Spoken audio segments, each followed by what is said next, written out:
समझना ध्यान से बेटा, ग्राम इक्विवेलेंट और इक्विवेलेंट क्या होता है ये समझो। व्हेन इक्विवेलेंट वेट, जब इक्विवेलेंट वेट को बात करेंगे, यानी when equivalent weight expressed in gram, जब इक्विवेलेंट वेट को हम क्या करेंगे, ग्राम में रिप्रेजेंट करेंगे, then it is called 1 gram equivalent. Okay, ये इसकी डेफिनेशन हो गई।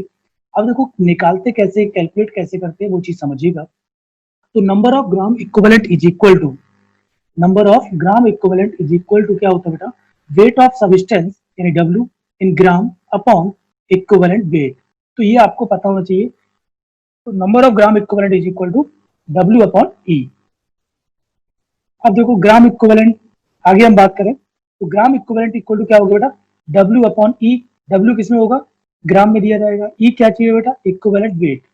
अब ऑलरेडी आप लोग ये चीज पढ़ चुके हैं, यदि याद हो आपको तो समझिएगा ध्यान से कि जो E होता है, E क्या होता है बेटा बताइए, आपने पढ़ा था E क्या होता है, मॉलिक्यूलर वेट,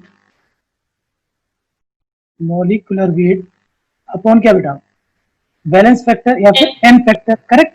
तो अब देखो E की जगह पे हमने क्या पुट कर दिया बेटा, ध्यान से समझना, E की जगह पे हमने क्या पुट कर दिया, molecular weight upon balance factor. तो मॉलिक्यूलर वेट इनटू क्या हो जाएगा, बैलेंस फैक्टर से सॉल्व करेंगे तो ये जो आपका हो गया, तो W अपॉन एम, समझना बेटा ध्यान से, ये जो होता है W अपॉन एम क्या होता है, that is number of mole. Already आपको बताया गया बेटा, N इज इक्वल टू क्या होता है, W अपॉन एम, यानी wait given upon molecular weight, that is क्या चीज, मोल। तो number of mole into balance factor.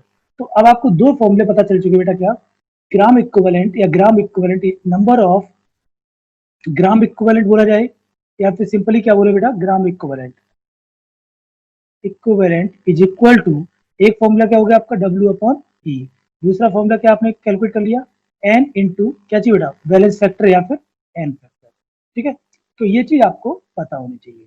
और E आपको पता ही ऑलरेडी, E क्या होता है, equivalent weight, that is molecular weight upon क्या चाहिए बेटा, बैलेंस फैक्टर। चलिए नोट करो बेटा इसको, और कोई डाउट आपके मन में आ रहा है तो पूछो बेटा प्लीज। इस पर क्वेश्चन आपके नीट में भी आ चुके हैं बेटा, IIT में भी आते हैं, और ये काफी इंपॉर्टेंट टॉपिक है अपना।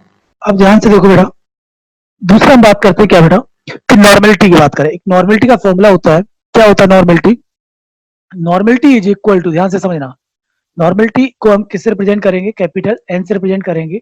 और ये क्या होता है, gram equivalent of solute upon volume of solution in litre. ठीक है बेटा, यानी ग्राम equivalent of solute upon volume of solution in 1 litre, या फिर लीटर की बात करें तो इसको नॉर्मेलिटी बोलते हैं। अब इससे क्या होता है कि मैथमेटिकल रिप्रेजेंट करना चाहें तो ये क्या होता है बेटा, gram equivalent, gram equivalent upon क्या चाहिए बेटा, volume of solution, volume of क्या चाहिए, सॉल्यूशन। ठीक है, वॉल्यूम ऑफ क्या हो गया, सॉल्यूशन। अब ग्राम इक्विवेलेंट क्या होता है, अभी आपको बताया था, ग्राम इक्विवेलेंट क्या बताया बेटा, gram equivalent is equal to W upon E। तो इसको यहाँ पे पुट कर दीजिएगा, तो ये क्या आ जाएगा, capital N is equal to W upon E into 1 upon V solution, correct बेटा। अब ये जो V सॉल्यूशन होगा वो किसमें होगा, लीटर में, समझे कि नहीं। अब हो सकता है कि लीटर में ना हो, तो W upon equivalent weight into 1 upon V solution into किसमें बेटा, किसमें होगा ये, ml में। तो क्या करोगे आप, 1000 से मल्टीप्लाई कर दोगे। तो ये फॉर्मूला आपको पता होना चाहिए बेटा नॉर्मेलिटी के लिए। एक्चुअली कंसंट्रेशन होता है, आगे हम और भी बात करेंगे नॉर्मेलिटी मोलरिटी की, एक टॉपिक लेंगे कंसंट्रेशन ऑफ सॉल्यूशन अलग से, लेकिन अभी आपको पता होना चाहिए नॉर्मेलिटी ये होता है। ठीक है, तो नॉर्मेलिटी का ये फॉर्मूला हो गया। अब देखो इसी से कुछ और चीजें आपकी कैलकुलेट करके आएंगी। इक्विवेलेंट वेट इक्वल टू क्या होता है बेटा, समझना ध्यान से, इक्विवेलेंट होता है मॉलिक्यूलर वेट अपॉन क्या जी बेटा, balance factor, correct. Equivalent weight क्या होता है, मॉलिक्यूलर वेट अपॉन क्या, बैलेंस फैक्टर। तो यार मान लो सपोज यहाँ पे हम पुट कर दें इसको, जब ये पुट करोगे देखो क्या आ जाएगा, N is equal to W upon E की जगह ये पुट कर दीजिए तो क्या आ जाएगा, M इंटू क्या बेटा, बैलेंस फैक्टर ऊपर चला जाएगा, अपॉन क्या आएगा, वॉल्यूम ऑफ सॉल्यूशन, लीटर में ले लेते हैं कोई दिक्कत नहीं। ठीक है, अब आप देखो ये क्या होता है बेटा, बताइए, W अपॉन M क्या होता है बताइए आप। तो N इक्वल टू क्या होता है, W अपॉन M, ये मोल होता है। तो ये फॉर्मूला क्या बन के आ गया, एक और आपके पास, N into balance factor upon क्या जी बेटा, balance factor upon volume of solution, correct. ये आपका फॉर्मूला आ गया।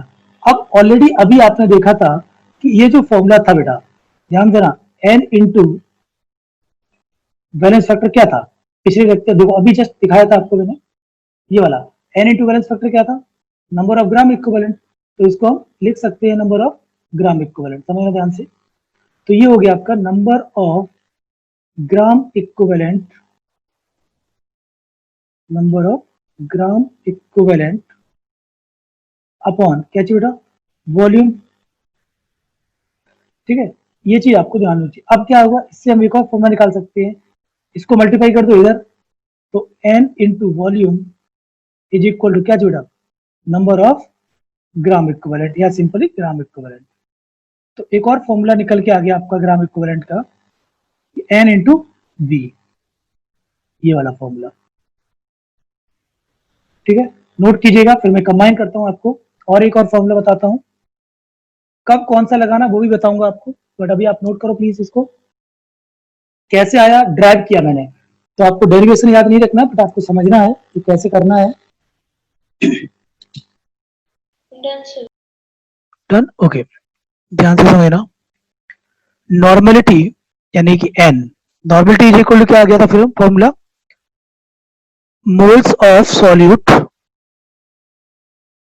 यानी कि n अपॉन वी आया था बेटा, n upon v into balance factor, यही आया था ना। तो ये मोल्स थे वो क्या थे, सॉल्यूट के थे, यानी हम इसको ये भी लिख सकते हैं n upon v into balance factor. अब क्या होता है बेटा, एक फॉर्मूला होता है क्या, ये जो वॉल्यूम होगा किसमें होगा, लीटर में। तो मोलर, एक टर्म आता है आपका मोलरिटी, ध्यान दीजिएगा, क्या आता है मोलरिटी, और उसको हम कैपिटल में m से डिनोट करते हैं। ये क्या होता है कि moles of solute dissolve in 1 litre of solution, या पर लीटर बोल सकते हैं। तो ये जो फॉर्मूला बन के आ जाएगा, क्या हो जाएगा, n अपॉन वी, यानी मोल्स ऑफ सॉल्यूट डिसॉल्व पर लीटर ऑफ सॉल्यूशन। तो अब यहाँ पे n इज इक्वल टू आपने निकाला था क्या बेटा, n upon v into balance factor. अब n अपॉन वी क्या हो गया, मोलरिटी हो गया, तो n इज इक्वल टू क्या हो जाएगा, capital M into balance factor. ठीक है, तो ये चीज आपका आ गया आपका कैलकुलेट करके। तो मूल, तो ये भी आपको ध्यान में रखना है कि नॉर्मेलिटी इज इक्वल टू, जो रिलेशन आ रहा है बेटा, normality is equal to molarity into क्या चाहिए बेटा, बैलेंस फैक्टर, या फिर एन फैक्टर भी बोल सकते हैं आप। सिंपल वर्ड हम बात करें तो ये आपको दिमाग में रखना होगा, ये वाला फॉर्मूला। ठीक है, नोट करिए इसको बेटा। Done sir. ओके, अब देखो ध्यान से बेटा, समझना ध्यान से, फॉर्मूला ये जो स्टार में बनाया है वो याद होना चाहिए बेटा। देखो मैंने लिख के भी दिए सारे फॉर्मूले, ठीक है, ये फॉर्मूले आपको लिख के दिए हैं, ये जो मतलब आपको याद रखने बेटा। एक तो नॉर्मेलिटी का क्या फॉर्मूला होता है आपको बता दिया मैंने, नॉर्मेलिटी और मोलरिटी में रिलेशन क्या होता है ऑलरेडी आपको बता दिया गया है। Gram equivalent equal to n into v, और मिलीग्राम इक्विवेलेंट क्या हो जाएगा, n इंटू वी। फॉर्मूला वही रहेगा, बस मिली लगा दिया, तो वॉल्यूम किस में ले लेंगे बेटा, ml में आप उसको ले लेंगे। ठीक है, चलिए अब देखो ध्यान से समझना, एक चीज यहाँ पे नोट करके लिख के दिया मैंने क्या बेटा, कि इक्विवेलेंट एंड इक्विवेलेंट वेट दोनों अलग अलग होते हैं, कंबाइन मत करना बेटा। ग्राम इक्विवेलेंट और, यानी equivalent weight and gram equivalent और number of equivalent, both are different. तो ये इक्विवेलेंट की बात करें और gram equivalent, sorry equivalent weight की बात करें, बोथ आर डिफरेंट, सेम नहीं है, ध्यान रखना। तो ओवरऑल मिला के हमें जो फॉर्मूला याद रखना है वो क्या याद रखना है बेटा, देखो ध्यान से समझना, इक्विवेलेंट इज इक्वल टू, यानी ओवरऑल मिला के फॉर्मूला जो हमें याद रखने हैं, इक्विवेलेंट इज इक्वल टू, पहला फॉर्मूला क्या था बेटा, W अपॉन E, दूसरा फॉर्मूला क्या था, N इंटू वी, ठीक है, नॉर्मलिटी इंटू वॉल्यूम। अब थर्ड फॉर्मूला क्या था बेटा, N यानी मोल इंटू क्या चीज, बैलेंस फैक्टर। ठीक है ना, तो ये फॉर्मूले आपको याद रखने बेटा, ये बस यही, जब भी इक्विवेलेंट निकलवाएगा तो इन फॉर्मूलों की हमें रिक्वायरमेंट होगी। अब कौन सा फॉर्मूला कहाँ लगाना है, एक और बताया था, relation between molarity and normality, क्या बेटा, कि normality is equal to molarity into N factor, correct, ये चीज। तो देखो इक्विवेलेंट इज इक्वल टू, जब वेट दिया जाएगा, यानी कि जब वेट दिया जाएगा, मास दिया जाएगा, तो ये वाला फॉर्मूला यूज करना है। जब वॉल्यूम दिया जाएगा तो ये वाला फॉर्मूला यूज करना है। जब मोल की बात करेगा तो ये वाला फॉर्मूला यूज करना है। और इसी कंसेप्ट पे IIT JEE में क्वेश्चन, नीट में क्वेश्चन पूछे जाते हैं। तो प्लीज एक बार अगेन आप इसका कंसाइज फॉर्म में इसका स्क्रीनशॉट ले लीजिएगा, जो कि आपको याद रखना है बेटा। सभी का done? Okay yes sir. Okay बेटा। अब देखो, अब हम बात कर रहे हैं बेटा क्या, ध्यान दीजिएगा थोड़ा सा, law of equivalence. Law of equivalence को समझिएगा। लॉ ऑफ इक्विवेलेंस अलग अलग डिस्कस करेंगे। पहले हम डिस्कस किसके लिए कर रहे हैं बेटा, कोई भी रिएक्शन आपको दी गई है, उस रिएक्शन के लिए हम डिस्कस कर रहे हैं law of equivalence. In a reaction equal gram equivalent of reactant are reacted to give same number of gram equivalent of product. मतलब जितने रिएक्ट होंगे उतने ही प्रोडक्ट में प्रोड्यूस करेंगे। जैसे सपोज एक रिएक्शन हमने ले ली बेटा क्या, N1A plus N2B then gives M1C plus M2D। अब आपको पहले भी पता है कि N1 और N2 ये क्या चाहिए बेटा, स्टोइकियोमेट्रिक कोएफिशिएंट ऑफ क्या, रिएक्टेंट, और M1 एंड M2 क्या है बेटा, स्टोइकियोमेट्रिक कोएफिशिएंट ऑफ प्रोडक्ट। ठीक है, समझो। अब मान लीजिए इसके लिए लिया हमने ए के लिए, gram equivalence of A is equal to gram equivalence of B, gram equivalence of C is equal to gram equivalence of C. Law of equivalence, ध्यान दीजिएगा, सभी इक्वल में होंगे, प्लस में नहीं होंगे बेटा। इसको ग्राम इक्विवेलेंस कैसे निकालते हैं, आपको बताया था, वेट ऑफ क्या, ए सब्सटेंस अपॉन क्या हो जाएगा, equivalent weight of A is equal to weight of B substance this one upon क्या हो जाएगा, E of B is equal to W of C upon E of C. E मतलब equivalent weight, weight of D upon equivalent weight of D. ये formula आपको दिमाग में रखना, मतलब जो भी रिएक्शन होगी उसके लिए हमें इस तरह से आप अप्लाई करेंगे। चलिए नोट करिए, प्लस नहीं लगाना बेटा, ध्यान रखिएगा। गलती क्या करते हैं स्टूडेंट, वो रिएक्टेंट साइड में दिस प्लस दिस कर देते हैं, जो कि गलत है। सभी के इक्वल होंगे चाहे वो कोई भी हो। ठीक है, नोट करो बेटा, ये किसी रिएक्शंस में हम पार्टिसिपेट करेंगे तब हम इसका यूज करेंगे। डन, सभी का डन बेटा? Okay good. चलो अब देखो क्या बात कर रहे हैं, अभी हमने क्या किया था बेटा, किसी रिएक्शंस के लिए पार्टिसिपेट किया था। ठीक है, अब बात कर रहे हैं किसके लिए, किसी कंपाउंड के लिए। समझो, फॉर ए कंपाउंड, जैसे मान लो कोई कंपाउंड अपन ने ले लिया, कौन सा बेटा, कंपाउंड लिया हमने MXNY, ये मान लो कंपाउंड हमने ले लिया। ठीक है, ये कंपाउंड है, ये कंपाउंड है, और इस कंपाउंड को हमने कैसे ब्रेक किया, ऑलरेडी आपको बताया था ब्रेक करना। नंबर ऑफ M कितने बेटा, X, तो X M, ये कहाँ जाएगा बेटा, इस पर कंसेप्ट जाएगा, प्लस देन Y, इस तरह से आप ब्रेक कर लेंगे। ठीक है, तो अब इस कंपाउंड के लिए देखो, ग्राम इक्विवेलेंस ऑफ क्या चाहिए, M, gram equivalence of M is equal to gram equivalence of N is equal to क्या बेटा, ग्राम इक्विवेलेंस ऑफ MXNY। ये मल्टीप्लाई नहीं है, क्या चीज है ये, MXNY। मतलब इस कंपाउंड का ग्राम इक्विवेलेंट कैसे निकालना है, कि जो भी उसके एटम होंगे उनके बारे में, gram equivalence of M is equal to gram equivalence of N। जैसे सपोज सपोज जैसे मान लो एक और एग्जांपल लेते हैं, मान लीजिए हमने कंपाउंड लिया बेटा A2B3, समझना ध्यान से, इस A2B3 की बात करनी है, तो इसका हमें क्या बताना, ग्राम इक्विवेलेंस ऑफ A2B3 निकालना। तो आप कैसे करोगे बेटा, ग्राम इक्विवेलेंस ऑफ क्या, A इज इक्वल टू क्या बेटा, ग्राम इक्विवेलेंस ऑफ क्या, बोलिए B। इस तरह से आप लिख के छोड़ देंगे। ठीक है, इस तरह से आपको करना होगा। कोई डाउट? चलो नोट करो बेटा, इसको नोट कीजिए, इसको। कोई भी कंपाउंड हो, ब्रेक कैसे करेंगे, आपको ब्रेक करना बताया ही मैंने आपको। ब्रेक आप कर सकते हैं A2B3, इसको ब्रेक करेंगे तो क्या आएगा बेटा, 2A3 plus plus 3B2 minus. ठीक है, नोट करो। तो इस तरह से हमने रिएक्शंस का सीखा, लॉ ऑफ इक्विवेलेंस कैसे लगाते हैं, सर कंपाउंड में कैसे लगाएंगे लॉ ऑफ इक्विवेलेंस। फिर उसके बाद हम बात करेंगे किसी गैस के बारे में, बात करेंगे कि गैस होगा तो क्या करेंगे। चलिए अब देखो क्या कर रहे हैं, सी पॉइंट हम ले रहे हैं, क्या किसके लिए बेटा, कंपाउंड हो गया, रिएक्शन हो गई। अब बात कर रहे हैं equivalent volume of a gas. तो देखो क्या होता है, equivalent volume of gas is equal to volume of 1 gram equivalent of gas. यानी जो भी गैस होगी उसका इक्विवेलेंट वॉल्यूम क्या होगा, किसके बराबर होगा बेटा, उस गैस के 1 ग्राम इक्विवेलेंट वॉल्यूम के बराबर क्या होगा, उसका इक्विवेलेंट वॉल्यूम ऑफ गैस। जैसे एग्जांपल समझो, equivalent of hydrogen gas at STP, STP पर हाइड्रोजन गैस का इक्विवेलेंट निकालना है, तो क्या होगा बेटा, वॉल्यूम ऑफ 1 ग्राम हाइड्रोजन, समझना बेटा, वॉल्यूम ऑफ 1 ग्राम हाइड्रोजन। अब 1 ग्राम हाइड्रोजन, तो equivalent weight equal to formula क्या बताया था, याद करिए आप, N इंटू वी, याद आया कुछ, अभी बताया था बेटा, N इंटू वी, और N इक्वल टू क्या होता है, W upon V, sorry W upon M into V आ गया। तो बस वही फॉर्मूला मैं यहाँ पे पुट करा। तो 1 ग्राम क्या होगा बेटा, W दैट इज 1, M कितना हो गया बेटा हाइड्रोजन के लिए 2, करेक्ट, इंटू वॉल्यूम कितना बेटा 22.4 लीटर एसटीपी, करेक्ट। तो कितना आ गया 11.2 लीटर, किसके लिए बेटा, हाइड्रोजन के लिए। ये आपको याद रखना पड़ेगा बेटा, ठीक है। डायरेक्टली क्वेश्चन में भी नीट में पूछा गया है। Equivalent of O2 gas at STP, same वही चीज। Volume of 8 gram of O2, अब 8 ग्राम क्यों लिया, क्योंकि आपको डेफिनेशन याद हो, इक्विवेलेंट वेट के लिए हाइड्रोजन के लिए कितना लिया था 1.008 अप्रोक्सीमेट में कितना 1, और ऑक्सीजन के लिए कितना लिया था O या फिर O2 के लिए कितना बेटा 8 ग्राम लिया था, याद कीजिएगा।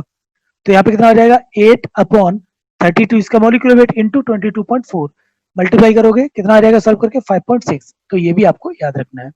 तो gram equivalent is equal to क्या, volume of gas upon equivalent volume of gas. तो वॉल्यूम ऑफ गैस जो भी दी जाएगी और इक्विवेलेंट वॉल जनरली यही पूछा जाता है आपका, या तो हाइड्रोजन पूछा जाएगा बेटा या फिर आपसे ऑक्सीजन पूछा जाएगा, ठीक है। तो इसको आप नोट कीजिएगा प्लीज। कैसे आया वो आपके सामने ये बताया मैंने, लेकिन ये आपको याद ही रखना पड़ा, ठीक है। नोट करो, फिर मैं कुछ क्वेश्चंस देता हूँ, समझते हैं कैसे करना है कैसे नहीं करना है। डन सभी का, ओके बेटा। क्वेश्चंस की बात करते हैं। देखो क्वेश्चंस कैसे पूछे जाएंगे समझिए बेटा, ध्यान से समझो, है ना। तो पहले तो देखो क्वेश्चन करने से पहले मैं एक बार दोबारा से आपको रिवाइज कर रहा हूँ सारी चीजें। देखो क्या होता है इक्विवेलेंट वेट, क्या होता है बेटा, equivalent weight is equal to क्या चीज, मॉलिक्यूलर वेट। क्वेश्चन करने से पहले फॉर्मूला की बात करता हूँ, एन फैक्टर, ठीक है ना। ये मैन फॉर्मूला एक हो गया। दूसरा ग्राम इक्विवेलेंट, ग्राम इक्विवेलेंट और सिंपली क्या बेटा इक्विवेलेंट,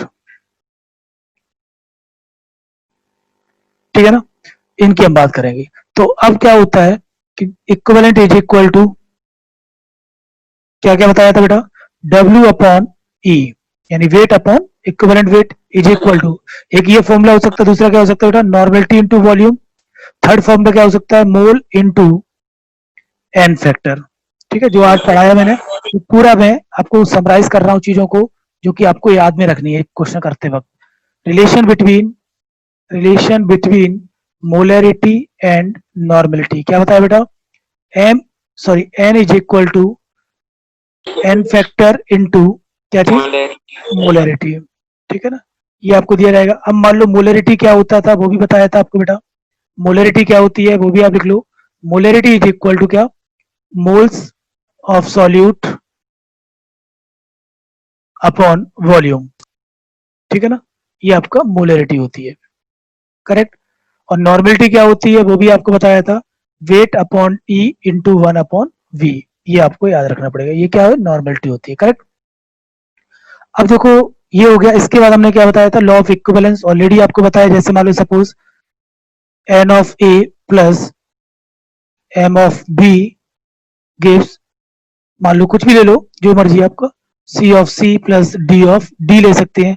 तो इसके लिए हम इक्विवेलेंस कैसे लगाएंगे ना, इक्विवेलेंस ऑफ क्या बेटा A is equal to equivalence of B is equal to equivalence of C is equal to equivalence of D, ये आपको पता होना चाहिए, ठीक है। तो इतनी चीजें हमने सीखी है अभी, तो ये आपको पता होना चाहिए सारी चीजें। तो आप चाहो तो इसका एक स्क्रीनशॉट ले सकते हो, अदरवाइज हमने बता दिया पहले से ही, क्योंकि ये चीजें आपके दिमाग में रहेंगी तो हम क्वेश्चन कोई भी सॉल्व कर लेंगे, करेक्ट। चलो नोट करो जल्दी से, एक स्क्रीनशॉट लीजिए, फिर मैं क्वेश्चन करता हूँ बेटा। अब क्वेश्चन लेते हैं बेटा, समझो क्वेश्चन कैसे करना है। मान लीजिए पहला क्वेश्चन ले रहे हैं हम लोग, ध्यान दीजिएगा। Calculate the weight of, calculate the wait of NaOH, calculate the wait of क्या बेटा NaOH। NaOH मतलब क्या होता है, sodium hydroxide. Calculate the wait of NaOH required for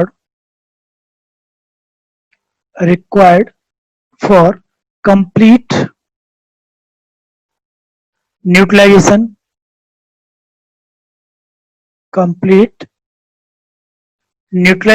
of 4.9 gram of sulphuric acid. ये मान लीजिए आपसे क्वेश्चन पूछा गया। अब देखो कैसे करना बेटा समझो। अब कुछ लोग क्या करेंगे, रिएक्शन लिखना स्टार्ट कर देंगे बेटा, ठीक है ना।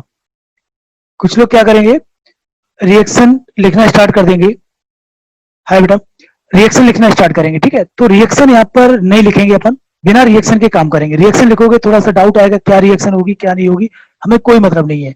बाकी आपको पता ही रिएक्शन लिखेंगे तो क्या होगा देखो, क्योंकि आपको पता है NaOH है आपका प्लस H2SO4 है, तो एक क्या हो गया बेटा, अब बताइए। गुड मॉर्निंग बेटा डेविल, है ना। एक क्या NaOH और एक क्या बेटा H2SO4। तो अब आपको पता है एसिड, ये आपका एसिड हो गया, ये क्या हो गया बेस, तो क्या बनाएगा सॉल्ट बनाएगा, है ना, Na2SO4 प्लस वाटर। तो अब हमें पता नहीं क्या बनाएगा, ठीक है, उससे मतलब नहीं है क्या बनेगा क्या नहीं बनेगा, बस हमें क्या देखना है कि NaOH लिया गया है क्वेश्चन में, और क्या लिया गया बेटा H2SO4। अब यहाँ पे क्या लिया गया आपका वेट लिया गया है, और आपसे पूछा गया बेटा वेट पूछा गया, तो ठीक है कोई दिक्कत नहीं। अपन क्या करेंगे, अप्लाई लॉ ऑफ इक्विवेलेंस, क्या करेंगे बेटा लॉ ऑफ इक्विवेलेंस को अप्लाई कर देंगे यहाँ पर। तो क्या करेंगे देखो, इक्विवेलेंस ऑफ क्या बेटा NaOH इज इक्वल टू, इन दोनों के बारे में बात की गई है तो इन दोनों को ले लो, equivalence of H2SO4। IIT JEE में जनवरी अटेम्प्ट में इस पे क्वेश्चन पूछा गया था लॉ ऑफ इक्विवेलेंस पे। तो इक्विवेलेंस क्या होता है बेटा, वेट दिया गया है तो कौन सा फॉर्मूला यूज करोगे, W upon E is equal to, अब W अपॉन E1 ले लो NaOH के लिए, इसको ले लो W2 अपॉन E2, मान लेते अपनी तरफ से E1 2 इसके लिए ले लिया। देखो दो चीजों से मतलब है यहाँ पर, एक NaOH से और दूसरा हमारा H2SO4 से। तो आप क्या करेंगे, एक तरफ क्या लिख लीजिए बेटा NaOH के बारे में बात कर रहे हैं, दूसरा हम किसके बारे में बात करेंगे बेटा H2SO4 के साथ रिएक्शन करेंगे, ठीक है ना। तो क्या बनेगा, सॉल्ट बनेगा, वो कौन सा सॉल्ट बनेगा पता नहीं बेटा, जो भी बनता है, ठीक है, हमें इन दोनों से मतलब है, ध्यान से समझिएगा। तो क्या करेंगे आप, equivalence of NaOH is equal to equivalence of क्या बेटा H2SO4। अब देखो यहाँ पे क्या दिया गया, वेट दिया गया है, तो आपको पता है equivalence is equal to, formula बताया तो आपको याद हो तो इक्विवेलेंट क्या थी W अपॉन E, दूसरा फॉर्मूला बताया था N इंटू V, और एक और बताया था आपको N इंटू क्या चीज N factor, correct, mole into N factor. तो इस तरह से फॉर्मूले बताए गए थे आपको, तो ये ध्यान रखना पड़ेगा आपको, यानी मोल इंटू क्या थी बेटा N फैक्टर। तो हमें यहाँ पे वेट दिया गया तो हम इस फॉर्मूले का यूज करेंगे, करेक्ट। तो यहाँ पे क्या करेंगे, वेट ऑफ NaOH अपॉन क्या थी बेटा इक्विवेलेंट वेट ऑफ क्या NaOH, correct. Then weight of H2SO4 upon equivalent weight of H2SO4। Already आपको ये चीज बता दी गई है कि इक्विवेलेंट वेट क्या होता है बेटा, molecular mass upon N factor, correct. तो यहाँ पे वेट ऑफ NaOH हमें निकालना है, wait of NaOH upon molecular weight क्या होता है बेटा NaOH का 40 होता है, करेक्ट, और N फैक्टर कितना होगा 1।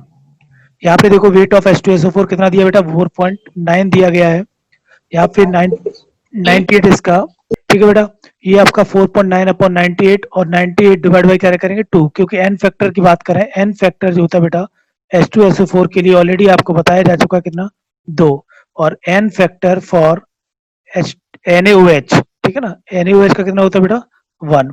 तो इस तरह से आप सॉल्व करेंगे तो ये आ जाएगा आपका weight of NaOH is equal to, ये आपका कितना हो जाएगा, सॉल्व करेंगे पूरे को, इसे सॉल्व करेंगे तो ये आ जाएगा 4 ग्राम, करेक्ट। चलिए दूसरा क्वेश्चन देखिएगा बेटा सर। चलिए ट्राई करना आप लोग, क्या कह रहा है, 1 ग्राम calcium carbonate, 1 gram calcium carbonate was found to require कितना बेटा 50 ml 50 ml of dilute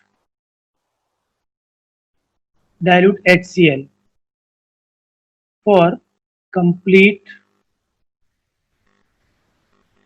reaction,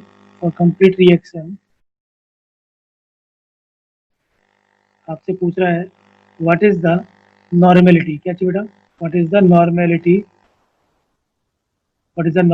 of the solution. बहुत आसान क्वेश्चन है, प्लीज ट्राई कीजिए इसको, फिर मैं आपको बताता हूँ कैसे करना है। रिएक्शन लिखने की कोई रिक्वायरमेंट नहीं होती इस तरह के क्वेश्चन में, आप चाहें तो लिख सकते हैं CaCO3 प्लस क्या बेटा, देखो यहाँ पे क्या बोला गया है डाइल्यूट HCl, तो डाइल्यूट HCl से रिएक्शन करा दीजिएगा, ठीक है ना। अब क्या बनेगा हमें नहीं पता, ये तो कंफर्म है, ये एसिड हो गया, ये क्या होता है बेस, तो एसिड बेस सॉल्ट है, तो आपको पता है क्या बनेगा CaCl2 बन जाएगा, करेक्ट, प्लस क्या बनेगा H2O बन जाएगा, प्लस CO2 बन जाएगा। तो हमें उससे कोई लेना देना नहीं, क्या बन रहा है क्या नहीं बनता है कोई फर्क नहीं पड़ता बेटा, हमें बस सिर्फ इन दोनों से मतलब है क्या क्या दिया गया है, ठीक है। तो ट्राई करो बेटा क्या आता है क्या नहीं, प्लीज। बहुत आसान है बेटा, दोनों के क्या करिए आप, लॉ ऑफ इक्विवेलेंस को यूज कीजिएगा। अब इनसे हमें कोई लेना देना नहीं है, तो क्या करेंगे आप, देखो ध्यान से देखिएगा, लॉ ऑफ इक्विवेलेंस यूज करेंगे, ठीक है ना। अब लॉ ऑफ इक्विवेलेंस यूज करेंगे किसके लिए, रिएक्शंस के लिए बात कर रहे हैं बेटा, तो किसके लिए यूज करें, तो ध्यान दो, लॉ ऑफ इक्विवेलेंस यानी ग्राम इक्विवेलेंस ऑफ, या इक्विवेलेंस लिखें या ग्राम इक्विवेलेंस, बात एक ही है। ग्राम इक्विवेलेंस ऑफ क्या बेटा, CaCO3 is equal to gram equivalence of, gram equivalence of क्या, HCl, डाइल्यूट HCl, ठीक है। इन दोनों के बारे में बात की जा रही है। अब देखो ध्यान से, अब क्या दिया गया बेटा, ये तो वॉल्यूम दिया गया है यहाँ पर, ठीक है ना। यहाँ पे क्या दिया गया, वेट, तो वेट वाले की जगह पे वेट वाला फॉर्मूला लगा देते हैं अपन। चलो तो इसकी जगह पे लगाएंगे तो क्या आएगा फॉर्मूला बेटा, W, यानी किस में दिया जाएगा, ग्राम अपॉन क्या चाहिए बेटा, इक्विवेलेंट वेट ऑफ क्या, CaCO3 इज इक्वल टू, अब देखो इसके लिए ध्यान देना, HCl के लिए क्या दिया बेटा, वॉल्यूम, और आपको बताया था वॉल्यूम के केस में कौन सा फॉर्मूला लगाओगे, N इंटू बी, क्योंकि नॉर्मलिटी भी पूछा गया आपसे। मैं दोबारा से लिख दे रहा हूँ, देखो ध्यान से, इक्विवेलेंस इज इक्वल टू क्या बताया था बेटा, N इंटू वी एक फॉर्मूला, दूसरा आपका W अपॉन ई, और थर्ड फॉर्मूला बताया था N into N factor, correct. तो वेट दिया तो ये वाला यूज करेंगे बेटा, वॉल्यूम और नॉर्मलिटी की बात कर रहा है तो ये वाला यूज करेंगे, तो हमने यूज कर लिया ये। अब देखो वॉल्यूम आपको दिया गया है, ठीक है, चलिए सॉल्व करते हैं। वेट आपको कितना दिया, 1 ग्राम, तो 1, ऑलरेडी आपको पता है इक्विवेलेंट वेट क्या होता है बेटा, इक्विवेलेंट वेट यानी इक्विवेलेंट वेट ऑफ CaCO3 यहाँ से कैलकुलेट कर लेंगे, क्या मॉलिक्यूलर वेट कितना होगा, 100 होगा बेटा, और एन फैक्टर कितना होता है 2, तो कितना आ जाएगा ये 50, करेक्ट। तो ये आपका आ गया 50, that is normality into volume, आपको कितना दिया बेटा 50 ml, 50 ml दिया, इसको हमने क्या किया लीटर में चेंज कर लिया बेटा, ये आपने लीटर में चेंज कर लिया। अब इसको सॉल्व करेंगे तो आप देखो N इज इक्वल टू कितना आ जाएगा बेटा, 0.4 आ जाएगा, तो नॉर्मलिटी कितना आ गया 0.4, बहुत ही सिंपल है, देखो कुछ नहीं किया है, बस इन्हीं फॉर्मूले को आपको याद रखना पड़ेगा बेटा। चलिए नोट करो, और कोई डाउट आपके मन में है तो पूछिए बेटा प्लीज।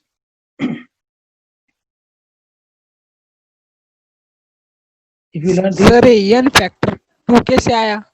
कैसे आया, मतलब आप आगे का पढ़ रहे हो पीछे का भूल रहे हो बेटा, कैल्शियम कार्बोनेट का क्या करोगे, नहीं सर, बहुत कैल्शियम कार्बोनेट को वो ब्रेक करोगे तो क्या आएगा, ये आएगा कि नहीं आएगा, आपको बोला था रेडिकल याद करना, आपने याद ही नहीं किया, है ना। तो कैल्शियम पे चार्ज कितना है 2, और इस पे चार्ज कितना है 2, तो किसी एक पे चार्ज लेना है, तो एन फैक्टर कितना आ गया, ये 2 आया नहीं आया, घर पे जाके प्लीज रिवाइज करो बेटा इनको, है ना, क्योंकि एन फैक्टर नहीं आएगा तो आप इक्विवेलेंट वेट नहीं कर पाएंगे कैलकुलेट ना। मैं आपको पहले भी बोला था कि रेडिकल्स और एन फैक्टर निकालना सीखिए बेटा, घर पे जाके रिवाइज करो बेटा, है ना, जो भी आप स्क्रीनशॉट लेते हैं उसको जाके घर पे पढ़ा करो प्लीज। अब देखो एन फैक्टर आप करिए, है ना, नहीं तो रेडॉक्स रिएक्शन में फिर मैं आपसे एन फैक्टर निकलवाऊंगा, वहां पर फिर बताऊंगा, लेकिन अभी आपको करना है, क्वेश्चन तो करने पड़ेंगे, ऐसा मत सोचो कि रिडॉक्स में पढ़ेंगे हम लोग, है ना, रिडॉक्स में पढ़ेंगे तो वहां पर भी सीखेंगे, अभी भी सीखना है, ऐसा नहीं कि अभी नहीं सीखेंगे तो वहां पे सीख लेंगे, अभी भी सीखो और वहां पर भी सीखेंगे, वहां पे और स्ट्रांग हो जाएगा सर आपका। किसी एक का एन फैक्टर ले सकते ना? किसी एक का मतलब कैटायन और एनायन जब मिलते हैं तो मैंने आपको क्या बताया था, चार्ज ऑन कैटायन और एनायन, या फिर है ना किसी एक का भी ले सकते, दोनों का हाँ नहीं लेना बेटा, किसी एक हाँ का वही। लेना है। तो अब देखो छोटी छोटी गलतियां होती है, जैसे बच्चे क्वेश्चन पूछते रहते हैं, थोड़ी गलतियां कर रही है, तो गलतियां प्लीज, ठीक है कोई बात नहीं, गलतियां कर रहे हो आप, तो गलतियां अभी कर रहे हो लेकिन पेपर में मत करना प्लीज। Yes sir done. सभी का बेटा डन। Yes sir. चलिए अब देखो 2 क्वेश्चन मैंने करा दिए, एक अब आप मिनट सर, बेटा अब तो एक मिनट। हो गया बेटा, चलो कोई बात नहीं, बाद में देख लेना, ठीक है। थर्ड देखिएगा, थर्ड क्वेश्चन की बात करें, ट्राई करना बेटा इसको, थोड़ा अलग से ले रहा हूं, स्टार्ट करते हैं। a certain amount of metal, कोई मेटल है, a certain amount of metal whose equivalent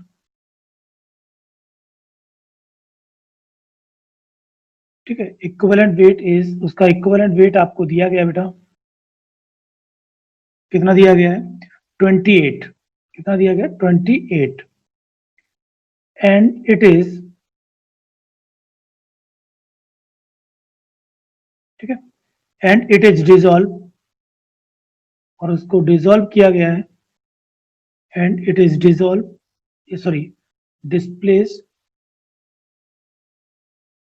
it is displaced कितना 0.7 litre 0.7 litre of hydrogen gas at STP, standard temperature and pressure, at STP from an acid,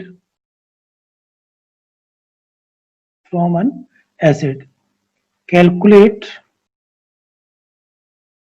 the weight of metal, calculate the weight of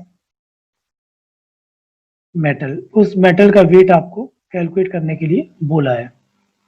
चलिए try करो बेटा, नहीं होगा तो मैं बताऊंगा आपको, दोबारा से क्वेश्चन समझो। A certain amount of metal whose equivalent weight is 28 and it is displaced कितना 0.7 liter of hydrogen gas at STP from an acid, calculate the weight of metal, ठीक है, उस मेटल का वेट निकालना। रिएक्शन आप लिखना चाहे तो लिख सकते हैं, कोई दिक्कत नहीं, कोई भी Sir, मेटल है। 0.4 at STP. 0.4 नहीं बेटा, वेट गलत आ रहा है बेटा। मेटल क्या कर रहा है, किसी एसिड के साथ रिएक्शन कर रहा है बेटा, यही कह रहा है ये क्वेश्चन। मेटल क्या कर रहा है, किसी एसिड के साथ रिएक्शन कर रहा है, तो उस एसिड में से क्या कर रहा है, वो हाइड्रोजन गैस को क्या कर रहा है, डिस्प्लेस कर रहा है, मतलब निकाल रहा है। तो रिएक्शन से हमें कोई लेना देना नहीं है, हमें तो बस किससे मतलब है बेटा, मेटल और किससे, देखिए ध्यान से आप, और हाइड्रोजन से, दो चीजों से मतलब उसने रखा है।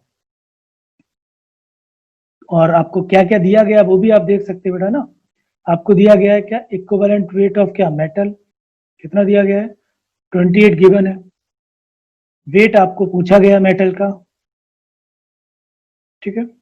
और अब क्या दिया गया, वॉल्यूम आपको दिया गया किसका बेटा, हाइड्रोजन का 0.7 लीटर, करेक्ट। अब आप सोचो क्या करना है क्या नहीं करना बेटा। अब ये तो कंफर्म हो गया, आपको करना क्या है, equivalence of metal is equal to क्या, इक्विवेलेंस ऑफ हाइड्रोजन, ये तो यूज करना ही करना है।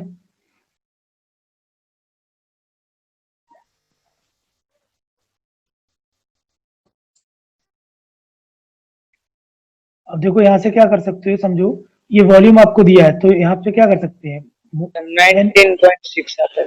नहीं बेटा गलत आ रहा है, वॉल्यूम अपॉन 22.4 लीटर, ये फॉर्मूला आपको याद होना चाहिए वॉल्यूम।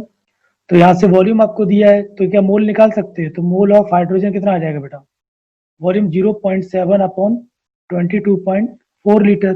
तो इसको आप सॉल्व करेंगे तो ये आ जाएगा आपका 1/32 मोल, ठीक है, ये आ गया। अब जब मोल आ गया तो n इक्वल टू क्या होता है बेटा, W अपॉन m होता है, करेक्ट। तो n की वैल्यू कितनी, 1/32, 1/32। W आपको पता नहीं है, मॉलिक्यूलर वेट आपको हाइड्रोजन का पता है, तो यहाँ से आप क्या कर सकते हैं, वेट आप निकाल सकते हैं, वेट ऑफ हाइड्रोजन। तो वेट ऑफ हाइड्रोजन यहाँ से निकालेंगे, कितना आ जाएगा, 1/16 ग्राम। जैसे ही आपका वेट आ गया, 1.77 आ रहा है क्या सर? करेक्ट बेटा 1.7, करेक्ट बेटा आपका 1.7 आ रहा है, ठीक है। तो जैसे वेट आ गया तो अब आप क्या कर सकते हैं, इक्विवेलेंट वेट ऑफ हाइड्रोजन निकाल सकते हैं बेटा, ठीक है ना। तो इक्विवेलेंट वेट क्या होता है, मॉलिक्यूलर वेट अपॉन क्या चीज, एन फैक्टर। तो हाइड्रोजन का कितना होता है बताइए आप, ऑलरेडी आपको पता है बेटा 1 आएगा इक्विवेलेंट वेट ऑफ हाइड्रोजन, तो 1.00 1.0, हाँ बिल्कुल 1. ये तो देखो, ये आप क्वेश्चन से करोगे तो गलत हो जाएगा, 1.008 है, उससे क्या ले लेंगे हम लोग, 1 ले लेंगे, ठीक है ना।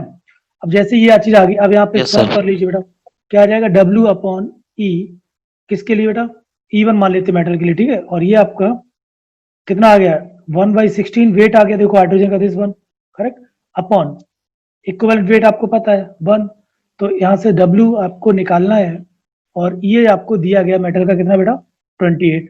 तो W ऑफ मेटल अपॉन कितना, 28 इज इक्वल टू कितना आ जाएगा, 1/16 आ जाएगा बेटा, करेक्ट। तो इसको W ऑफ मेटल कितना आ जाएगा, इसको सॉल्व कीजिए बेटा, कितना आएगा, 1.75 ग्राम, करेक्ट। जिन लोगों ने किया है उनका ये आंसर आना चाहिए बेटा, प्लीज। तो देख लो एक बार, नोट करिएगा, थोड़ा क्वेश्चन देखो घुमाएगा आपको, है ना, जरूरी नहीं कि बहुत सिंपल क्वेश्चन देगा, हर चीज आपको पता होनी चाहिए, क्वेश्चन को कैसे करना है वो आपको पता होना चाहिए। देखो मैंने कुछ अलग नहीं किया, मोल के फॉर्मूला यूज किया है बस, और ये आपका लॉ ऑफ इक्विवेलेंस यहाँ पर यूज किया गया है, बाकी कुछ भी यूज नहीं किया है। लॉ ऑफ इक्विवेलेंस, अब देखो लॉ ऑफ इक्विवेलेंस पढ़ रहे हैं इसका मतलब ये थोड़ा ना पीछे की चीजें भूलते जाएंगे बेटा। मोल है ना, परसेंटेज है, सब कुछ भी यूज किया जा सकता है, तो वो ऑलरेडी आपको चीजें आनी चाहिए। ऐसा नहीं कि मोल भूल गए आगे के क्वेश्चन करते जाएंगे, ऐसा नहीं है बेटा। ठीक है, चलिए नोट करो बेटा, और कोई डाउट हो तो पूछो।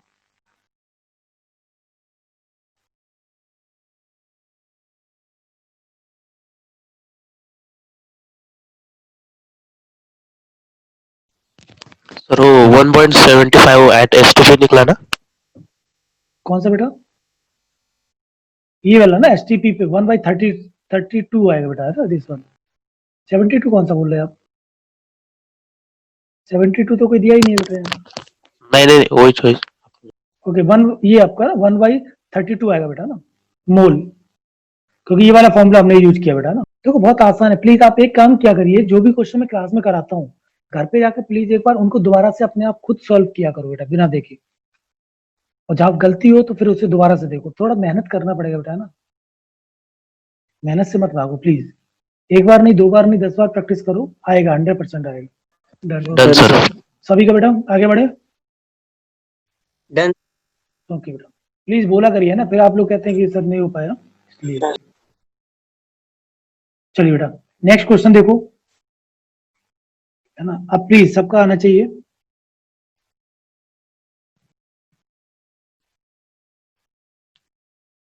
हाउ मेनी ml, ml मतलब वॉल्यूम के बारे में बात कर रहे हैं बेटा। How many ml of 0.5 m, m मतलब बेटा कैपिटल M लिखा मैंने, कैपिटल M का मतलब मोलरिटी, H2SO4, ठीक है, आर रिक्वायर्ड टू डिसॉल्व, कितना बेटा, 0.5 ग्राम ऑफ कॉपर कार्बोनेट। ठीक है, सॉल्व कीजिए बेटा, बहुत आसान है, कोई दिक्कत नहीं। देखो मोलरिटी आपको दी गई है और H2SO4 और इन दोनों के बारे में बात की गई है। तो सिंपल क्या करेंगे, gram equivalence of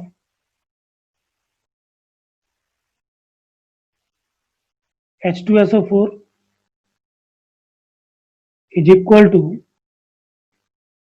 gram equivalence of CuCO3। अब देखो रिएक्शन लिखने की भी रिक्वायरमेंट नहीं है आपको, है ना, इस तरह से आपने कर लिया। अब देखो H2SO4 के बारे में बात कर रहा है बेटा, क्या चीज, मोलरिटी आपको दी गई है, ठीक है, कोई बात नहीं। वॉल्यूम आपसे पूछा है, तो आप कम से कम वॉल्यूम के बारे रेस्पेक्ट में तो फॉर्मूला लगा सकते हैं, N into V is equal to gram equivalence of CuCO3।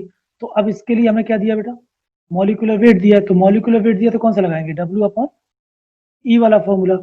तो अब आपको ये तो कंफर्म है कि n नहीं दिया, कोई बात नहीं, लेकिन आपको ये पता है relation between normality and molarity क्या बताया था बेटा, n factor into molarity, correct. और H2SO4 का n फैक्टर कितना होता है बेटा, 2 होता है, तो 2 इंटू 0.5 कितना हो गया, 1.0 हो गया कि नहीं हो गया बेटा। तो नॉर्मेलिटी आपने यहाँ से कैलकुलेट कर ली, किसके लिए बेटा, H2SO4 के लिए, करेक्ट। तो यहाँ पे आप पुट कर दो 1 into volume is equal to weight आपको दिया गया 0.5। अब इक्विवेलेंट वेट आपको निकालना है, तो सबसे पहले देखो इक्विवेलेंट वेट इक्वल टू होता है क्या बेटा, molecular mass upon n factor, correct. तो सबसे पहले क्या करिएगा, CuCO3 का आप मॉलिक्यूलर मास कैलकुलेट करो, और इसका जो मॉलिक्यूलर मास आएगा वो आएगा बेटा 123.5, कितना आएगा 123.5, क्योंकि कॉपर का जो वेट होता है बेटा, कॉपर का वो होता है 63.5, करेक्ट, याद रहना पड़ेगा। और इसका जो n फैक्टर होता है किसका, CuCO3 का कितना होगा, 2 होगा, ठीक है। इसको ब्रेक कर देंगे तो इस तरह से Cu 2+ और CO3 2-, तो इस तरह से ब्रेक करके आपका क्या आ जाएगा, n फैक्टर आ जाएगा कितना बेटा, 2, करेक्ट। अब देखो यहाँ पे आप पुट कर दो इसको, तो 123.5 डिवाइडेड बाय कितना बेटा, 2, तो यहाँ से वॉल्यूम सॉल्व कर लो आप, तो वॉल्यूम कितना आ जाएगा, सॉल्व कीजिए आप, ये आ जाएगा 1/123.5, 1/1/2। करेक्ट। अब ये देखो जो अब देखो ये वॉल्यूम जो आ रहा है किस में आ रहा है बेटा, लीटर में आ रहा है। अब हमें मान लो वॉल्यूम किस में निकालना है, ml में निकालना है, ठीक है, ml में निकालना है तो क्या करोगे आप, इस तरह से, करेक्ट। तो 123.5 इसे सॉल्व करेंगे कितना आ जाएगा बेटा, ये आ जाएगा 8.097 ml, ये आ जाएगा आपका आंसर। ठीक है, बहुत सिंपल क्वेश्चन है, प्लीज नोट कीजिए इसको। Done sir. डन सभी का बेटा, देख लो एक बार जल्दी जी, से, सर। कोई डाउट हो तो पूछे बेटा। देखो प्लीज कोशिश करो जिसकी भी क्लास छूट रही है वो क्लास ना छोड़े प्लीज, क्योंकि क्लास छोड़ोगे आप सोचोगे ये टफ जा रहा है तो बेटा सारे टॉपिक टफ ही आएंगे फिर, इसलिए आप यदि आपने हिम्मत हार दी ना तो फिर कोई टॉपिक आपके लिए इजी नहीं रहेगा, फिर आपको ऐसे लगेंगे सारे टॉपिक टफ आ रहे हैं और आप ये बेसिक चीजें छोड़ दोगे तो फिर आप आगे नहीं कर पाओगे। आप सोच लो ध्यान से, तो क्लास को मिस मत करो प्लीज। कभी कभी नेटवर्क की प्रॉब्लम हो जाती है, वो तो सबके साथ है बेटा, ये अपने हाथ में नहीं है ना, ये ऑलरेडी नेटवर्क पे डिपेंड करता है। लेकिन हाँ कोशिश करो सीखने की, नहीं आता मैं आपको एक बार नहीं 10 बार बताऊंगा, बट समझिएगा क्योंकि एक एक क्वेश्चन की इंपॉर्टेंस होती है बेटा कंपटीशन में। हो जाए तो बताना प्लीज। Yes. डन बेटा सभी का, होगा सर। ओके बेटा। चलिए अब देखो प्लीज, मैं क्वेश्चन Yes, देता हूँ तो ट्राई करना है ना, गलत हो जाए कोई बात नहीं आता Done, बेटा sir. ना, ट्राई जरूर करें आप। नेक्स्ट क्वेश्चन देखो बेटा, चलिए क्वेश्चन लिखो, कैलकुलेट द वेट ऑफ, बहुत ही सिंपल क्वेश्चन बेटा, calculate the weight of sample, calculate the weight of sample of क्या 80%, थोड़ा सा चेंज कर रहा हूं मैं, 80% by weight, 80% by weight H2SO4, क्या जी बेटा H2SO4 required to decompose 50 gram of chalk, CHAL की चौक मतलब बेटा क्या चीज CaCO3। अब देखो ये ऐसा मैं क्यों चेंज कर रहा हूँ, आप देख रहे हैं हर क्वेश्चन में थोड़ा बहुत चेंज कर रहा हूँ, इसीलिए चेंज कर रहा हूँ कि हर टाइप का क्वेश्चन आपको आना चाहिए बेटा। अब ऐसा नहीं है कि मास दे दिया एन फैक्टर दे दिया कहेगा आपसे इक्विवेलेंट वेट निकालो, तो फिर क्वेश्चन में मजा नहीं आएगा बेटा, समझ रहे हो ना। आपको हर टाइप का क्वेश्चन होना चाहिए, किस टाइप का जेई में नीट में क्वेश्चन पूछे जाते हैं, हर टाइप का क्वेश्चन आपको कराना पड़ता है, इसलिए तो प्लीज आप इसको सॉल्व कीजिएगा, बहुत ही सिंपल क्वेश्चन है, ट्राई करो बेटा। आंसर गलत आ रहा है कोई बात नहीं, हम बताएंगे आपको, सॉल्व कीजिएगा। देखो यहाँ पे चौक के बारे में बात की है, कैल्शियम कार्बोनेट को चौक बोलते हैं, और यहाँ पे H2SO4, रिएक्शन लिखने की जरूरत नहीं है, आप डायरेक्टली यूज कर सकते हैं लॉ ऑफ इक्विवेलेंस।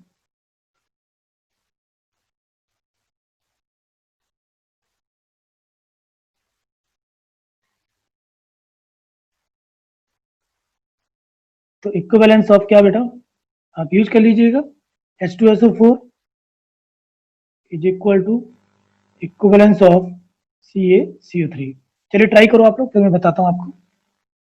चलिए देखिए बेटा ध्यान से, तो इक्विवेलेंट वेट है यहाँ से निकाल लीजिए किसका बेटा H2SO4 का, कितना आ जाएगा 98 इसका मॉलिक्यूलर वेट होता है बेटा, और एन फैक्टर कितना होता है 2, तो ये आ जाएगा कितना बेटा 49।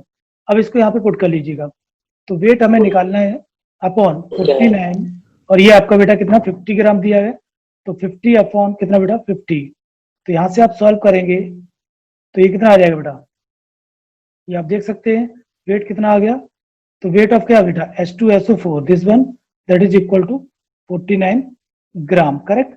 लेकिन ऑप्शन में दिया होगा बेटा है ना, लेकिन इसका मतलब क्या पूछा weight of H2 sample of H2SO4, तो आपका 49 आंसर नहीं होगा बेटा, ध्यान देना।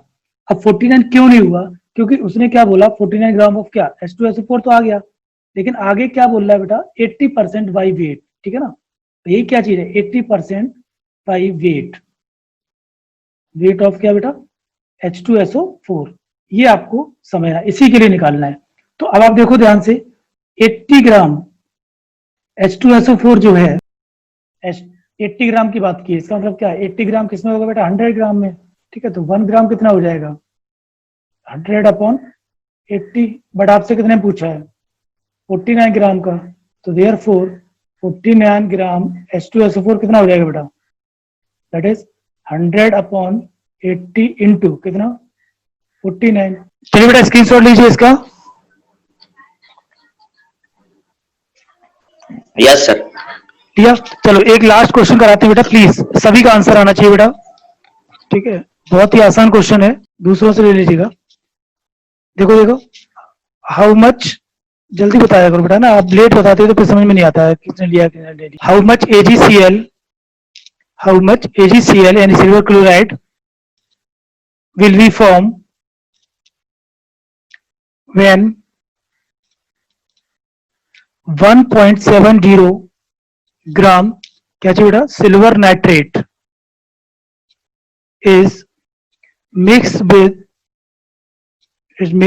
in किसमें बेटा, 100 ml of 5N and normality दिया है, वॉल्यूम दिया है, HCl सॉल्यूशन। ठीक है बेटा, इस तरह से क्वेश्चन है, बहुत ही सिंपल है, ध्यान से समझना।